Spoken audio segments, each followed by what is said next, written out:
Bonjour, aujourd'hui je voulais vous parler d'un sujet un petit peu spécial qui peut faire peur et surtout qui semble un peu obscur. Je vais vous parler des codes de crédit ou codes de solvabilité, comme vous voulez.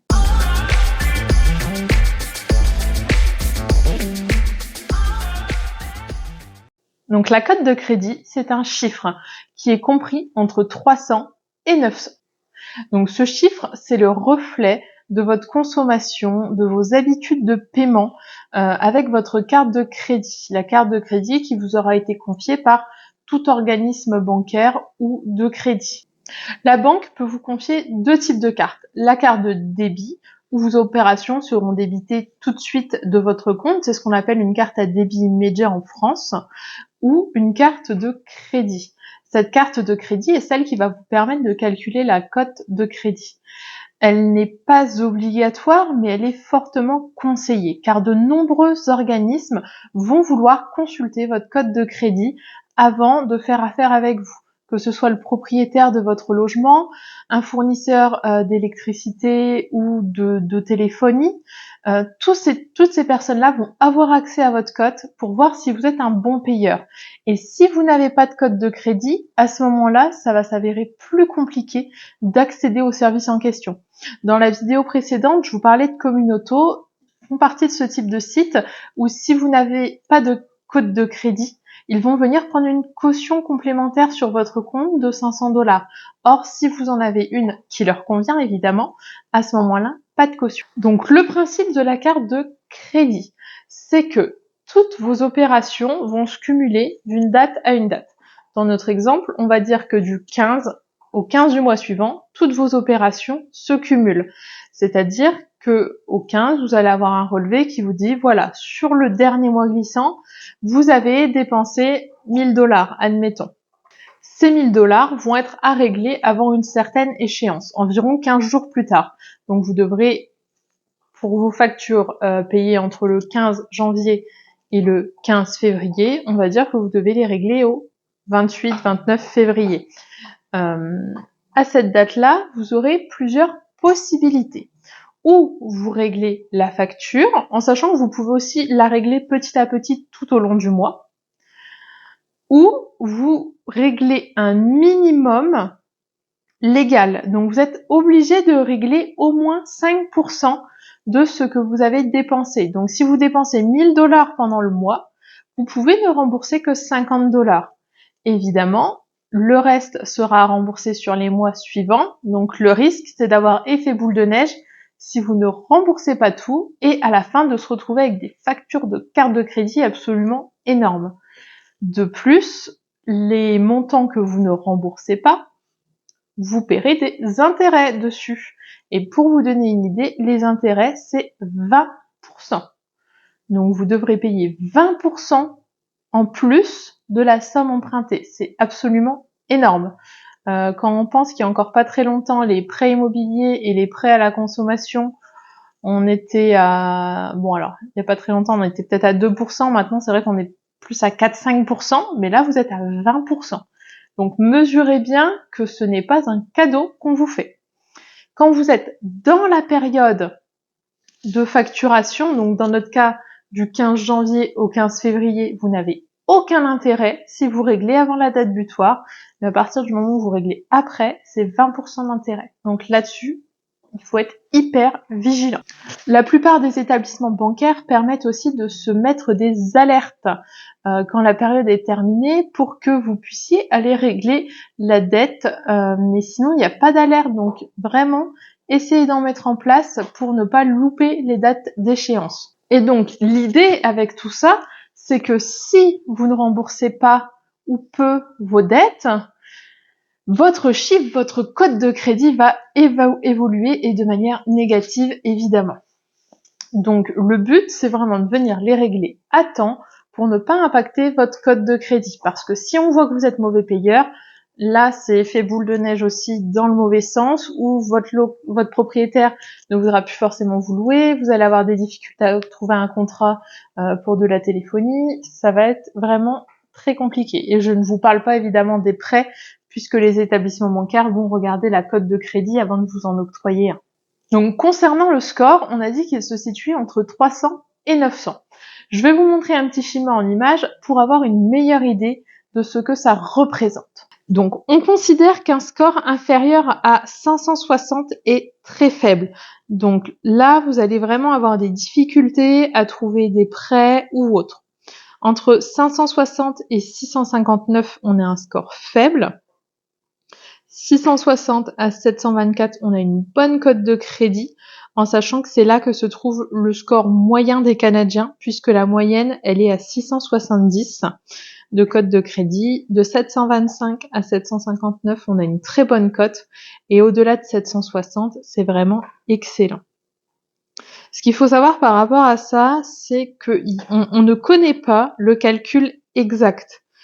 Personne ne peut vous dire tu n'as pas payé ta facture d'électricité en février 2023, donc ta cote de crédit va baisser de 10 points. Ça, c'est impossible à savoir. La formule n'est pas accessible. Donc l'idée, c'est vraiment de rester à jour dans ses paiements parce que ça vient quand même impacter, et aussi d'essayer de régler ces dettes de carte de crédit dans les temps et en totalité dans la mesure du possible. Évidemment, si vous rencontrez des difficultés à régler votre carte de crédit, il faut vous rapprocher rapidement de votre établissement bancaire qui pourra vous proposer des solutions ou des aides les plus adaptées à votre situation. Donc l'objectif, comme vous l'avez compris, c'est d'avoir le score le plus élevé possible. Donc même si on ne connaît pas la formule exacte, nous avons certains indicateurs qui peuvent nous aider à savoir ce qui nous permettrait d'améliorer la carte de crédit. Donc on a notamment l'historique de la carte. Donc on conseille de garder une carte le plus longtemps possible et non pas d'en créer et de les supprimer, enfin d'en créer de nouvelles et de supprimer les anciennes, parce qu'à ce moment-là vous allez perdre l'historique et ça c'est quand même assez déconseillé. On peut prendre en compte le montant de vos dettes, le nombre de reports que vous faites habituellement, mais aussi le nombre de demandes de crédit que vous avez fait sur les derniers mois. Si vous avez sollicité plusieurs établissements à plusieurs reprises, ça vient aussi rentrer en compte. La carte de crédit, elle équivaut à un crédit, à un prêt que vous fait la banque et que vous pouvez dépenser dans vos dépenses courantes. Donc vous avez une limite de crédit. Ça, c'est l'établissement bancaire qui va le déterminer en fonction de vos revenus, notamment. Entre quelqu'un qui gagne, je vais dire l'équivalent d'un SMIC, du salaire minimum, et quelqu'un qui a des salaires très élevés, forcément la limite va être différente. Je ne sais pas s'il y a un minimum sur la limite de crédit. En tout cas, je pense pas qu'il y ait de maximum. Mais vous devez, dans la mesure du possible, toujours respecter cette limite de crédit. Si on vous dit que sur cette carte, vous pouvez accéder à 500 € de crédit, surtout ne pas dépenser plus. Je précise parce que moi, je pensais que la limite de crédit ferait que les opérations seraient refusées si on consommait au-delà. Sauf que il m'est arrivé d'acheter quelque chose en pensant que j'avais la limite de crédit suffisante, et j'ai vu sur l'application que non plus tard, mais du coup, des fois, des opérations peuvent passer alors même que vous n'avez pas la limite de crédit adaptée. Alors c'était pas un gros dépassement, c'était 15 $, mais sur le principe, je ne pensais pas que c'était possible. Donc vraiment faites attention parce que ça, c'est pas bon du tout pour votre code de crédit. Donc si vous voulez obtenir votre code de crédit, parce que ce chiffre, vous ne l'avez pas sur votre application ou autre, vous avez 2 sites qui sont capables de vous les donner. Le premier, c'est Equifax, et le deuxième, c'est TransUnion. On vous conseille pour autant de ne pas solliciter trop souvent votre code de crédit. Par exemple, si vous la demandez 4 fois en 2 mois, ça donne une impression d'être dans le besoin d'avoir une bonne cote de crédit, de la surveiller, et à ce moment-là, ça peut avoir des impacts négatifs. Normalement, quand vous la consultez de temps à autre, ça n'a aucun impact. Par contre, si de nombreux établissements bancaires ou autres la consultent, là, à ce moment-là, ça peut aussi la faire baisser. En sachant que quand vous faites des demandes de crédit auprès d'établissements bancaires, le but, c'est vraiment de les regrouper sur une courte période pour que la demande de code de crédit apparaisse comme une seule demande et non pas comme des demandes multiples. Si vous le faites plusieurs demandes dans un délai de 2 semaines, ça comptera comme une seule demande de code de crédit. Donc là-dessus, êtes bien vigilant. Maintenant, ce qui serait intéressant, c'est de voir comment vous pouvez augmenter votre code de crédit. J'ai recensé quelques astuces pour que vous puissiez augmenter votre code de crédit et ainsi donner vie à tous vos projets, que ce soit des projets immobiliers, des prêts pour un véhicule, pour tout ce que vous voulez. C'est super important. Déjà, la première chose, c'est de payer ses dettes à temps. Vous pouvez aussi les payer un petit peu en avance, vous pouvez les payer au fil de l'eau pendant le mois, mais surtout, ne dépassez pas votre date butoir pour le paiement. Sinon, c'est là que vous allez avoir des intérêts, donc payez cher, et en plus, vous allez être pénalisé dans vos projets. Si vraiment vous êtes en difficulté, payez quand même tout ce que vous pouvez. Pas forcément les 5% minimum, si vous pouvez payer 40-50%, allez-y, ça sera toujours cette partie-là en moins sur laquelle vous aurez un intérêt de 20%. Deuxième conseil important que je vous donnerai, c'est de vous abonner au service d'alerte sur vos banques en ligne. Abonnez-vous aux dates butoirs pour avoir des rappels et faire vos paiements. Abonnez-vous quand vous arrivez à proximité de votre limite de crédit pour recevoir une alerte et faire un virement tout de suite pour ne plus être embêté avec ça. Vous avez vraiment beaucoup d'alertes qui sont disponibles et choisissez celles qui vous conviennent le mieux avec les fréquences et les montants qui vous conviennent. Troisième conseil, comme je vous le disais tout à l'heure, surtout ne pas dépasser votre limite de crédit. Ne faites pas comme moi. Et dans l'idéal, il faudrait même dépenser uniquement 30 à 35% de votre limite de crédit.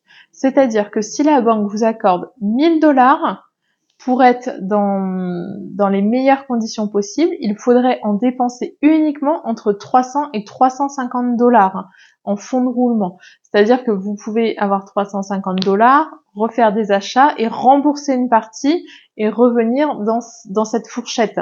Donc, je suis d'accord avec vous, c'est une fourchette qui est assez restrictive, surtout si on vient d'arriver au Québec, on n'a pas forcément des limites de crédit très hautes. Donc, quand vous avez même 1 000 $, qui est déjà pas mal, vous n'avez que, en fait, 300 à 350 $ à dépenser réellement. Donc, l'astuce, ça serait de faire des remboursements assez récurrents pour ne pas dépasser.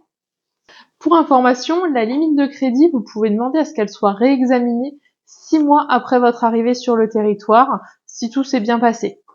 Parce que la première limite, en général, elle est assez faible. Par contre, ce qui n'est pas une solution ou une astuce, ça serait d'arrêter d'utiliser sa carte de crédit pour ne plus avoir justement ce crédit qui serait en fond. Parce que si vous arrêtez d'utiliser votre carte de crédit parce que ça se passait mal, vous allez conserver votre mauvaise cote de crédit et elle n'évoluera plus puisque vous n'utilisez plus votre carte. Donc là, c'est vraiment à bannir totalement comme idée.